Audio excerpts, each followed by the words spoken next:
Welcome friends. तो Python की single video हमने देखी जहाँ पे हमने ब्रीफ में हर एक टॉपिक को डिस्कस किया, लेकिन इस वीडियो सीरीज़ के अंदर अब हम डिटेल में यहाँ पे डिस्कस करने वाले हैं पाइथन के हर एक टॉपिक को। और ये पूरी सीरीज़ जो है पूरी प्रैक्टिकली यहाँ पे होगी, यानी कि प्रैक्टिकली हम सीखेंगे। तो सबसे पहले तो अपने सॉफ्टवेयर को इंस्टॉल अगर हमने करना है तो आप डायरेक्टली किसी भी ब्राउज़र में जाके आप वहाँ पर लिखेंगे डाउनलोड पाइथन। तो यहाँ पे जो इसका ऑफिशियल सॉफ्टवेयर है वही हम यूज़ करेंगे, python.org जो ऑफिशियल वेबसाइट है इस पर आप क्लिक कीजिए। तो कुछ आपको इस तरीके का इंटरफेस मिलेगा। अब देखिए, अगर आप लेटेस्ट सिस्टम यूज़ कर रहे हैं, विंडो 10 आप यूज़ कर रहे हैं, तो अब तो आप यहाँ पे सिंगल क्लिक से इसमें डाउनलोड कर सकते हैं। यहाँ पे जो आपका ऑप्शन है डाउनलोड पाइथन 3.9.5। लेकिन अगर आप लेटेस्ट यूज़ नहीं कर रहे हैं तो यहाँ पे आपको ऑप्शन मिलते हैं। अगर आप यहाँ पे विंडोज़ पे क्लिक करेंगे, आप विंडोज़ पे क्लिक कीजिए तो यहाँ पे देखिए पाइथन 3 अभी लेटेस्ट चल रहा है, पाइथन 2 भी है, पाइथन 3 भी है। अब आपने डाउनलोड कैसे करना है, उसके लिए सबसे पहले आपने अपने सिस्टम को देखना है कि आपका सिस्टम कौन सा है। तो आप सिस्टम अपने माई कंप्यूटर या अपने सिस्टम की प्रॉपर्टीज़ में आप जाएं तो वहाँ पे आपको कुछ इस तरीके से मिलेगा। देखिए 64 बिट है एंड विंडो 10 है। तो ये आपने देखना है आपका कितने बिट ऑपरेटिंग सिस्टम है एंड विंडोज़ आप कौन सी यूज़ कर रहे हैं। इसके बाद सिंपली देखिए यहाँ पे काफ़ी सारे ऑप्शन है और नोड भी साथ में दिया हुआ है। जैसे 3.9.5 जो है वो विंडो 7 या उससे पहले जो है उसमें यूज़ नहीं हो सकता है, यानी कि केवल विंडो 10 के लिए है। अब मान लेते हैं हमारे पास तो लेटेस्ट है, हम तो इसको ही डाउनलोड करेंगे फिलहाल। लेकिन और भी ऑप्शंस आपको चाहिए, जैसे 3.8.10 है तो can not be used on window XP और अर्लियर, यानी कि विंडो एक्सपी या उससे पहले में नहीं चलने वाला है, लेकिन आप इसको विंडो 7 में चला सकते हैं। तो आपने क्या देखना है, आपका 32 बिट है या 64 बिट है। अगर 64 बिट है तो आप इस पर क्लिक कीजिए, 32 है तो इस पर आपने क्लिक करना है। देखिए हर जगह सेम ही आपको ऑप्शन मिलेंगे। तो मान लीजिए हमारे पास लेटेस्ट फिलहाल है तो हम 64 बिट यहाँ पे यूज़ करेंगे। तो इस पर मैं क्लिक करता हूँ। देखिए सिंगल क्लिक पे हमारी जो डाउनलोडिंग है, डाउनलोडिंग की प्रोसेस स्टार्ट हो गई है। तो डाउनलोड करना काफ़ी आसान है, केवल आपने ये ध्यान देना है कि आपका सिस्टम क्या है, सिस्टम का बिट कितना है एंड आपकी विंडोज़ आप कौन सी यूज़ कर रहे हैं। देन ऑफिशियल वेबसाइट पे आप जाइए तो डायरेक्टली आपको अगर लेटेस्ट है तब तो डाउनलोड में डायरेक्ट आपको यहाँ पे मिल जाएगा, अगर आप विंडो 10 यूज़ कर रहे हैं। लेकिन अगर आप कोई और भी यूज़ कर रहे हैं तो यहाँ पे काफ़ी सारे मल्टीपल ऑप्शंस हैं, उनमें से आप सेलेक्ट कर सकते हैं। डायरेक्टली इंस्टॉलर आपको यहाँ पे मिलता है। तो ये हमारा इसको हम डाउनलोड होने देते हैं। अब देखिए पाइथन एक तो सीखना इसलिए भी आसान है बाकी प्रोग्रामिंग लैंग्वेज के मुकाबले, क्योंकि इसका सिंटेक्स जो है वो काफ़ी इजी है बाकी के मुकाबले। तो चलिए हमारा डाउनलोड हो चुका है, तो इसको डायरेक्टली मैं ओपन कर लेता हूँ। तो यहाँ पे हमको मिलेगा, देखिए इसको मैंने डायरेक्टली ओपन किया है तो इस तरीके से इंस्टॉल नाउ का ऑप्शन आपको मिलता है। सीधा आप इस पर क्लिक कीजिए तो आपका जो इंस्टॉलेशन प्रोसेस है वो स्टार्ट हो जाएगा। तो इसको हम इंस्टॉल होने देते हैं। तो देखिए हमारा जो सेटअप है वो सक्सेसफुली इंस्टॉल हो चुका है। तो सिंपली इसको आप क्लोज़ करेंगे एंड अपने स्टार्ट मेनू पे हम सर्च करते हैं पाइथन। तो पाइथन आईडीएली पे हमने काम करना है, जो लेटेस्ट हमारा सॉफ्टवेयर है इस पर आप क्लिक कीजिए। तो कुछ इस तरीके का इंटरफेस आपको यहाँ पे मिलता है और दो तरीके से हम यहाँ पे काम कर सकते हैं, इंटरैक्टिव मोड और स्क्रिप्ट मोड में। अब देखिए जो स्क्रीन है ये आपका इंटरैक्टिव मोड है, यानी कि यहाँ पे अगर मैं डायरेक्टली लिखता हूँ प्रिंट और मैं कोई भी स्टेटमेंट प्रिंट करता हूँ तो डायरेक्टली इंटर मारते ही इसका आउटपुट मुझे मिलेगा। तो ये क्या है, ये आपका इंटरैक्टिव मोड है। लेकिन हमको काम करना है स्क्रिप्ट मोड में, तो उसके लिए आप सिंपली फाइल में क्लिक करेंगे, न्यू फाइल में आप जाएंगे, कंट्रोल एन इसका शॉर्टकट है। तो यहाँ पे हम टाइप करेंगे एंड इसका आउटपुट हमको मिलेगा। तो इस फाइल को हम सेव कर लेते हैं। मान लीजिए इसको हमने सेव किया, कंट्रोल एस इसका शॉर्टकट है। तो बाय डिफ़ॉल्ट तो ये डिफ़ॉल्ट फोल्डर में स्टोर आपका होता है या सेव होता है। आप चाहें तो इसको कहीं पे भी नेविगेट करके सेव कर सकते हैं। फॉर एग्जांपल डेस्कटॉप पे हमने सेव करना है तो मान लेते हैं टुडे नाम से हमने सेव किया। अब इनका जो एक्सटेंशन होता है पाइथन फाइल्स का वो .py होता है, लेकिन इंटरप्रेटर जो है वो ऑटोमेटिकली यहाँ पे इसको लगा देता है। तो आपने .py नहीं लगाना, केवल टुडे आपने लिखना है। तो देखिए मैंने इसको सेव यहाँ पे किया। तो सिंपली एक काम आप यहाँ पे कर सकते हैं, ये हमारी इनपुट स्क्रीन हो गई जहाँ पे हम सोर्स को टाइप करेंगे today.py। तो इसको मैं यहाँ पर ले करके आया। तो देखिए यहाँ पे अब मैं कोई भी कोड लिखता हूँ, फॉर एग्जाम्पल मैंने प्रिंट लिख दिया हेलो। तो जैसे ही आप इसको रन करेंगे, फॉर एग्जांपल मैंने F5 प्रेस किया, F5 इसका शॉर्टकट है रन करने के लिए, या आप रन पे जाके भी सिंपली यहाँ पे भी क्लिक कर सकते हैं। तो जब भी आप रन करेंगे तो सोर्स कोड हमेशा आपने सेव करना है, तो आप ओके पे क्लिक कीजिए या सिंपली आप एंटर प्रेस करेंगे तो देखिए रिजल्ट आपको मिल गया। तो दोनों स्क्रीन को मैं, इस स्क्रीन को मैं विंडो की के साथ आप एरो की यूज़ करेंगे। तो चलिए आउटपुट स्क्रीन को मैं यहाँ पे ले आता हूँ और ये मेरी इनपुट स्क्रीन है, ताकि मैं जितने भी टैब मेरे यहाँ पे हैं टास्क बार में ओपन है ऑल्ट टैब से हर एक टैब पे मैं जा सकता हूँ। तो ये मेरी कोडिंग का पार्ट है एंड यहाँ पे आउटपुट मिलेगा। तो यहाँ पे सिंपली स्क्रिप्ट मोड में हमने कोडिंग करनी है। फॉर एग्जांपल मैंने लिखा today is great and simply code करने के बाद F5 शॉर्टकट है, F5 कीजिए, एंटर प्रेस कीजिए, तो आउटपुट आपको यहाँ मिलेगा। देन अगेन आप वापस इस स्क्रीन पे आइए, अगेन आपने यहाँ पे कुछ लिखा, फॉर एग्जांपल पाइथन मैंने यहाँ पे लिखा, अगेन आप रन कीजिए तो आउटपुट आपको यहाँ पे मिलेगा। तो आई होप आपको स्क्रिप्ट मोड समझ में आया होगा एंड इंस्टॉल कैसे करते हैं ये भी समझ में आ गया होगा। तो आई होप आप लोगों को सॉफ्टवेयर इंस्टॉल करना आ गया होगा। तो डायरेक्टली अब हम कोडिंग यहाँ पे स्टार्ट करते हैं और इस वीडियो में हम देखेंगे कुछ इनबिल्ट फंक्शंस को, वेरिएबल किस तरीके से काम करते हैं, कमेंट किस तरीके से हम दे सकते हैं और डायनेमिक टाइपिंग किस तरीके से सपोर्ट करता है पाइथन। तो स्टार्ट करते हैं। मान लीजिए सबसे पहले अगर हमको स्क्रीन पर हेलो प्रिंट करना है या कोई भी स्टेटमेंट हमने प्रिंट करना है तो इसके लिए हम डायरेक्टली यहाँ पे प्रिंट फंक्शन को यूज़ करते हैं। प्रिंट एक इनबिल्ट स्टैंडर्ड लाइब्रेरी का पार्ट है जिसके अंदर कोई भी चीज़ अगर आप प्रिंटिंग में डालते हैं तो सीधा आपकी स्क्रीन पे आएगी। फॉर एग्जांपल मैंने यहाँ पे हेलो पाइथन यहाँ पे लिख दिया, तो देखिए स्ट्रिंग है, सिंगल या डबल कोट्स में इसको हम लिखते हैं। तो जैसे ही मैं इसको रन करता हूँ F5 से ये रन होगा। देखिए मैंने F5 प्रेस किया तो इसको आपने सेव करना है, आप ओके पे यहाँ पे क्लिक कीजिए या एंटर प्रेस कीजिए, एक ही बात है। तो देखिए इससे हमको हेलो पाइथन यहाँ पे मिला है। लेकिन यही कोड अगर C++ में हमने करना होता या C में करना होता, तो अगर आप प्रोग्रामिंग बैकग्राउंड से नहीं है तो वहाँ पे सिंपली क्या होता है, आपको हेडर फाइल इंक्लूड करनी पड़ती है, मेन फंक्शन क्रिएट करना पड़ता है, देन आपका वहाँ पे प्रिंटिंग पॉसिबल होती है। लेकिन यहाँ पे लाइन ऑफ कोड देखिए कितना सिंपल है, केवल एक प्रिंट स्टेटमेंट से डायरेक्टली हमारा प्रिंट हो गया है। तो प्रिंट के बारे में और डिटेल में बात करेंगे। पहले हम देखते हैं आपका वेरिएबल्स किस तरीके से काम करते हैं। तो पाइथन के अंदर variable throughout the program आप कहीं भी डिक्लेयर कर सकते हैं और यहाँ पे वेरिएबल डिक्लेयर करने का जो तरीका है काफ़ी सिंपल है। जब भी हम किसी वेरिएबल में फर्स्ट टाइम वैल्यू असाइन करते हैं तो वेरिएबल वहीं पे डिक्लेयर हो जाता है। मान लीजिए मैंने लिखा a = 10, तो यहाँ पे a में आपका हमने 10 जो है इंटीजर वैल्यू है वो असाइन कर दी a के अंदर, तो a जो वेरिएबल है ये यहीं पे डिक्लेयर हो गया है। तो यहाँ पे देखिए अगर सिंपली इसको मुझे प्रिंट करना है तो प्रिंट के अंदर अगर आपने अलग अलग पैरामीटर्स यहाँ पे देने हैं, आर्गुमेंट्स अगर आपने देने हैं तो सिंपली आप कॉमा से सेपरेट कर सकते हैं। फॉर एग्जांपल हेलो पाइथन मैंने यहाँ पे लिखा, देन कॉमा के बाद अगर मैं वेरिएबल का नेम लिखता हूँ तो वेरिएबल में जो वैल्यू है वो प्रिंट हो जाएगी। तो देखिए a मैंने यहाँ पे लिखा, इसको मैं रन करता हूँ तो इस तरीके से देखिए a मैं आपका जो 10 वैल्यू थी वो यहाँ पे आ गई। तो यहाँ पे देखिए अगर आपकी कोई और लैंग्वेज होती तो आपने डिफाइन करना पड़ता कि इंटीजर है कि फ्लोट है कि आपका वेरिएबल किस टाइप का है।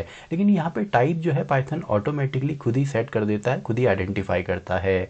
तो ये काफ़ी अच्छा फीचर है। देखिए स्टार्टिंग की कुछ वीडियोस जो हैं वो हम बेसिक्स पे यहाँ पे फोकस करेंगे ताकि आगे जो हो हमको काफ़ी अच्छी क्लियरिटी हो और प्रोग्रामिंग काफ़ी बिना एरर फ्री प्रोग्रामिंग हमारी हो। अब देखिए डायनेमिक टाइपिंग की अगर बात करें तो यहाँ पे देखिए a = 10 मैंने लिखा। अब इसका अगर आपने टाइप चेक करना है तो टाइप फंक्शन से आप कर सकते हैं। फॉर एग्जांपल टाइप ऑफ ए मैं यहाँ पे लिखता हूँ तो ये इंटीजर टाइप यहाँ पे देखिए integer INT integer type short form में इंट से इसको रिप्रेजेंट किया जाता है। तो एक इंटीजर टाइप है। लेकिन यहीं पे अगर मैं a को ही a = मैं यहाँ पे अब फॉर एग्जांपल इसमें मैंने टुडे डाल दिया, तो टुडे एक स्ट्रिंग है। तो अब अगर आप a को प्रिंट करेंगे एंड इसका टाइप देखेंगे कि a का टाइप हमारा क्या है, तो ये टाइप अब कन्वर्ट होके आपका स्ट्रिंग में आ जाएगा। अब देखिए सिंगल सोर्स कोड में ही इसका टाइप इंटीजर है और इसी का टाइप आपका स्ट्रिंग भी हो गया, str यानी कि स्ट्रिंग हो गया है। तो इसी को हम डायनेमिक टाइपिंग कहते हैं, यानी कि डायनेमिकली अगर टाइप अपना चेंज करता है वेरिएबल तो इसको हम डायनेमिक टाइपिंग कहते हैं। तो डायनेमिक टाइपिंग यहाँ पे तो पॉसिबल है पाइथन में, लेकिन C++ इन लैंग्वेजेस में पॉसिबल नहीं है। तो आई होप डायनेमिक टाइपिंग का कॉन्सेप्ट आपको आया होगा। तो अब हम दोबारा आ जाते हैं वेरिएबल पे। तो वेरिएबल एक तो हमने देखा कि इस तरीके से हम डिक्लेयर करते हैं और वेरिएबल को डिक्लेयर करने के जो रूल्स हैं वो भी यहाँ पे सेम ऑलमोस्ट सभी प्रोग्रामिंग लैंग्वेजेस में सेम होते हैं। और जो वेरिएबल के नेम्स हैं ये आपके आइडेंटिफायर्स का पार्ट होते हैं। देखिए टोकन जो सबसे स्मॉलेस्ट यूनिट है किसी भी प्रोग्रामिंग की, तो उसमें मेन 5 पार्ट्स होते हैं। आपका कीवर्ड्स हैं जो प्री डिफाइंड वर्ड्स आपके होते हैं, जैसे इफ़ है, एल्स है, वाइल है। वैसे ही आपके आइडेंटिफायर्स जो कि यूज़र डिफाइन करता है नेम्स को। तो अभी तो हम वेरिएबल के नेम डिक्लेयर कर रहे हैं, ऐसे ही हम आगे फंक्शन पढ़ेंगे, फंक्शन के नेम डिक्लेयर करेंगे, क्लासेस हम बनाएंगे तो क्लासेस के नेम डिक्लेयर होंगे। तो सभी के रूल्स हमारे सिमिलर हैं। इसके अलावा टोकन्स के अंदर आपका लिटरल्स आ जाते हैं, यानी कि कांस्टेंट वैल्यूज़ जो होती हैं, जैसे अभी हमने string constant and integer constant हमने लिया। इसके अलावा पंक्चुएटर्स होते हैं जिनको सेपरेटर्स भी कहा जाता है, जिसमें अलग अलग आपके ब्रैकेट्स आते हैं, जैसे आपका बिग ब्रैकेट है, स्मॉल ब्रैकेट है, तो ये आपके पंक्चुएटर्स में आते हैं। एंड फाइनली आपके ऑपरेटर्स होते हैं जो सिंपली ऑपरेट करते हैं, प्लस माइनस, इनको हम आगे डिटेल में पढ़ेंगे। तो यहाँ पे देखिए, अगर डिक्लेयर आपने करना है तो यहाँ पे कुछ रूल्स हैं। सबसे पहले तो ये कभी नंबर से स्टार्ट नहीं होगा। देखिए, नंबर से स्टार्ट होता है तो इस तरीके से इनवैलिड सिंटैक्स आपको मिलेगा। तो ये आपने देखना है, फंक्शन का नेम हो, क्लास का हो या वेरिएबल का हो, तो ये कभी नंबर से स्टार्ट नहीं होगा। हाँ, नंबर इसके पीछे आ सकता है, लेकिन अगर यहाँ पे मैं A12 लिखता हूँ तो यहाँ पे देखिए अब प्रिंट ये नहीं होगा, क्योंकि A12 नाम से कोई भी वेरिएबल नहीं है। तो वेरिएबल अलग अलग यहाँ पे होते हैं। तो A12 मैंने यहाँ पे लिखा, तो अब देखिए अब ये परफेक्टली यहाँ पे रन करेगा। तो इसको मैं रन करता हूँ, तो ये देखिए सिंपल सा है। अब यहाँ पे अभी भी ये रन कर रहा है, क्यों? क्योंकि यहाँ पे A12 मैंने लिख दिया, यानी कि 12 मैंने पीछे किया। तो दूसरा यहाँ पे क्या है, ये अंडरस्कोर से यहाँ पे स्टार्ट हो सकता है, लेकिन यहाँ पे स्पेशल कैरेक्टर से यूज़ नहीं हो सकता है। @ अगर आप लगाएं इस तरीके से यूज़ नहीं होगा। और यहाँ पे स्पेस नहीं होना चाहिए, यानी कि पूरा एक सिंगल यूनिट होना चाहिए। स्पेस नहीं होगा, स्पेस को कवर अप करने के लिए आप अंडरस्कोर यहाँ पे यूज़ कर सकते हैं। फॉर एग्जांपल अंडरस्कोर लगा के भी मैं आपको दिखा देता हूँ। देखिए, तो ये आपके बेसिक है। स्टार्टिंग में कुछ काफ़ी बेसिक चीज़ें ही हमने प्रोग्राम के बारे में सीखनी होती हैं, ताकि एरर आगे जाके हमको कोडिंग में ना मिले। तो सिंपल सा है, इस तरीके से आप डिक्लेयर करेंगे, यानी कि रूल्स इसके इस तरीके से हैं। अब बात करते हैं कि मल्टीपल डिक्लेरेशन हम कैसे करते हैं। सबसे पहले तो सिंगल वैल्यू को ही अगर मल्टीपल वेरिएबल में हमने देना हो तो उसको हम असाइनमेंट की मदद से देते हैं। A = B = C, और वेरिएबल का नाम आप कुछ भी लिख सकते हैं। तो मान लीजिए मैंने 12 यहाँ पे दे दिया, तो इसमें क्या होगा, ABC में ही आपका 12 यहाँ पे चला जाएगा। A में भी 12 है, B में भी 12 है एंड C में भी 12 है, यानी कि A, B, C तीनों को अगर मैं प्रिंट करता हूं तो तीनों का टाइप भी इंटीजर है और तीनों में वैल्यू भी 12 आ गई।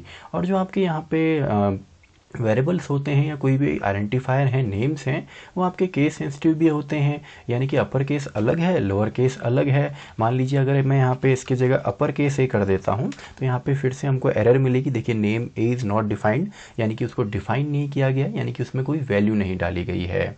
तो ये केस सेंसिटिव होते हैं। और साथ ही में कीवर्ड्स जो होते हैं, जो इनबिल्ट हमारे वर्ड्स होते हैं, उनको भी हम यहाँ पे एज आइडेंटिफायर नेम या आपका वेरिएबल्स के नेम के तौर पे यूज़ नहीं कर सकते, अनलेस कि वो आपका किसी दूसरे केस में है। सभी कीवर्ड्स हमारे लोअर केस में यूज़ होते हैं, लेकिन आप अपर केस में यूज़ करना चाहें तो कर सकते हैं। एग्जाम्पल के तौर पे चलिए यहीं पे मैं एक ले लेता हूँ। फॉर एग्जाम्पल अगर मैं वाइल लिखता हूँ तो वाइल यहाँ पे पॉसिबल नहीं है। देखिए, वाइल में इस तरीके से आता है इनवैलिड सिंटेक्स, लेकिन वाइल का W अगर मैं कैपिटल कर दूँ तो अब ये परफेक्टली यहाँ पे चलेगा, क्योंकि ये अब पॉसिबल है। तो देखिए, इस तरीके से सभी में वैल्यू 12 यहाँ पे आ गई। तो एक तो ये यहाँ पे पाइथन में अच्छा है कि इस तरीके से हम डिक्लेयर कर सकते हैं। दूसरा, हम अलग अलग वेरिएबल्स में अलग अलग वैल्यूज़ भी डिक्लेयर कर सकते हैं। तो उसका तरीका क्या है, मैंने लिखा A, B, C, या किसी भी नाम से आप लिख सकते हैं। फॉर एग्जांपल नाम ही मैं यहाँ पे लिख देता हूँ। चलिए, तो मान लीजिए A में मुझे 100 डालना है एंड B के अंदर मुझे एक स्ट्रिंग डालनी है, तो मैंने यहाँ पे हेलो लिख दिया। वैसे ही मान लीजिए C के अंदर मुझे यहाँ पे एक लिस्ट डालनी है, तो लिस्ट को आगे हम अच्छे से पढ़ने वाले हैं। ये एक डेटा टाइप यहाँ पे होता है। एंड नेम में मान लीजिए मुझे यहाँ पे 50 डालना है, तो सभी में मैंने वैल्यू यहाँ पे डाली। तो ये वैल्यू कहाँ पे जाएगी, नेम के अंदर या नाम के अंदर। सी में हमारी ये लिस्ट चली जाएगी, वैसी जो स्ट्रिंग है ये बी में चले जाएगा, एंड 100 जो है वो ए में चला जाएगा। तो यहाँ पे हम नाम कर देते हैं। चलिए, सभी को हम देख लेते हैं किस तरीके से ये चलेगा। तो ये देखिए, सिंपल सा है, सभी में अलग अलग वैल्यूज़ हमको यहाँ पे मिलती हैं। तो आई होप आपको ये समझ में आया होगा कि वेरिएबल क्या है, कैसे इसके रूल्स हैं और कैसे इसको डिक्लेयर करते हैं। तो डायनेमिक टाइपिंग हमने सीखी। अब बात करते हैं कमेंट्स की। तो देखिए, कमेंट यहाँ पे मेनली डॉक्यूमेंटेशन के लिए होती हैं, यानी कि वो आपका जो इंटरप्रेटर है पाइथन का, ये इग्नोर करता है कमेंट्स को। ये केवल लॉजिक को समझाने के लिए आपका यूज़ होता है। तो यहाँ पर अगर हमको कमेंट में कोई चीज़ लिखनी है तो इसको हम लिखते हैं हैश के सिंबल के साथ। तो मैं यहाँ पर सिंपल लिख देता हूँ, दिस इज़ कमेंट, ये हमारा कमेंट है। इसके बाद मैं एक स्टेटमेंट डाल देता हूँ, वी आर लर्निंग पाइथन, हम पाइथन सीख रहे हैं जी। तो ये देखिए सिंपली इसको मैं रन करता हूँ तो बाकी तो हमारा सभी यहाँ पे आएगा, लेकिन दिस इज़ कमेंट नहीं आया क्योंकि वो डॉक्यूमेंटेशन पर्पज़ के लिए है। और इसको आप इनलाइन भी बना सकते हैं। इनलाइन यानी कि मान लीजिए मैंने प्रिंट यहाँ पे हेलो लिखा, तो एक ही लाइन में इसी लाइन के आगे हैज़ के बाद अगर मैं कुछ भी लिख देता हूँ, मान लीजिए कुछ भी ही मैंने यहाँ पे लिख दिया, तो ये भी पॉसिबल है। यानी कि एक लाइन में भी आपने अगर एक्सप्लेन करना है तो आप कर सकते हैं। अब मान लीजिए आपने पूरा का पूरा कोड ही एक्सप्लेन करना है, तो उसके लिए फिर हम मल्टी लाइन कमेंट्स यहाँ पे यूज़ करते हैं। तो उसको लिखने का तरीका क्या है, 1 2 एंड 3 ट्रिपल कोट्स हम यूज़ करेंगे। यहाँ पे सिंगल वाले करें या डबल वाले आप कर सकते हैं। तो मैं यहाँ पे लिख देता हूँ this is multi line comment, ये एक मल्टी लाइन कमेंट है। तो देखिए सिंपली, तो ये भी हमारा इग्नोर यहाँ पे होता है। इसको आप सिंगल कोट्स में करें या आप चाहें तो डबल कोट्स में भी कर सकते हैं। शिफ्ट के साथ जब आप प्रेस करते हैं तो इस तरीके के कोट्स आएंगे। तो सिंगल में आप करें या डबल में आप करें, दोनों में बात एक ही है इस तरीके से। तो आई होप आपको ये समझ में आया होगा। तो ये तो हमारा हो गया कि किस तरीके से हम कमेंट करेंगे, वेरिएबल है, डायनेमिक टाइपिंग है। तो अब हम बात कर लेते हैं थोड़ा सा यहाँ पे इनबिल्ट फंक्शंस जो हैं। तो इनबिल्ट फंक्शन एक तो हमने यहाँ पे देखा कि प्रिंट को हम किस तरीके से यूज़ करेंगे। अब प्रिंट में देखिए कोई भी, फॉर एग्जाम्पल चलिए वेरिएबल भी मैं यहाँ पे ले लेता हूँ। अब प्रिंट के अंदर हम कोई भी अगर कोई भी कॉन्स्टेंट चीज़ या कोई भी लिटरल्स को हम कॉन्स्टेंट भी बोलते हैं, कॉन्स्टेंट चीज़ हमने देनी है वो तो एज इट इज़ इसमें आएगा। फॉर एग्जाम्पल मैंने हेलो यहाँ पे लिख दिया, फिर मैंने एक, चलिए मैं टपल यहाँ पे एक बना लेता हूँ। तो टपल आपको समझ में आएगा आगे, अभी केवल बेसिक्स पे आपने ध्यान देना है। वेरिएबल को प्रिंट करना है तो वेरिएबल भी आएगा, यानी कि कॉमा से हम लोग यहाँ पे सेपरेट करते हैं। तो आई होप सिंपली आपको आया होगा समझ में। देखिए सिंपली इसको मैं प्रिंट करता हूँ तो इस तरीके से रिजल्ट हमें मिलता है।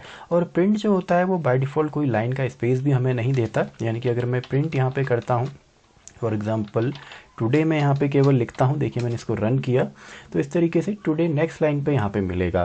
तो अगर आपको सेमी लाइन पे यहाँ पे चाहिए तो आप यहाँ पे सिंपली एंड कमांड यूज़ कर सकते हैं। आप यहाँ पे एंड लिखेंगे एंड आप यहाँ पे मान लीजिए मैंने ब्लैंक दे दिया या कोई सिंबल मैं यहाँ पे देना चाहता हूँ, फॉर एग्जांपल @ तो अब देखिए आउटपुट में इस तरीके से इफेक्ट आएगा। यानी कि एंड जो होता है ये आप यहाँ पे नहीं होगा, और एंड की जगह अगर आप स्पेस देंगे तो स्पेस आएगा। अभी मैंने @ दिया तो सेम लाइन पे हमको रिजल्ट मिला, वरना जो प्रिंट है वो एक लाइन का स्पेस हमको यहाँ पे देता है। तो आई होप आपको ये समझ में आया होगा। तो कुछ और इनबिल्ट हमारे फंक्शंस हैं, उनको भी हम डिस्कस कर लेते हैं। जैसे आपका इनपुट फंक्शन है, तो अभी तक तो हम यूज़र से ही वैल्यू ले रहे हैं, 20 हो या कोई और वैल्यू हो, लेकिन यूज़र से अगर हमको रीड कराना हो तो इसके लिए फिर हम इनपुट यहाँ पे यूज़ करते हैं। तो इनपुट मैंने लिखा एंटर द डेटा एंटर कीजिए। तो देखिए अब अगर मैं यहाँ पे प्रिंट करता हूँ 1 हो, तो अब यूज़र से हमारा डेटा मिलेगा। तो मान लीजिए मैंने 45 यहाँ पे डाला तो इस तरीके से 45 हमको मिल गया।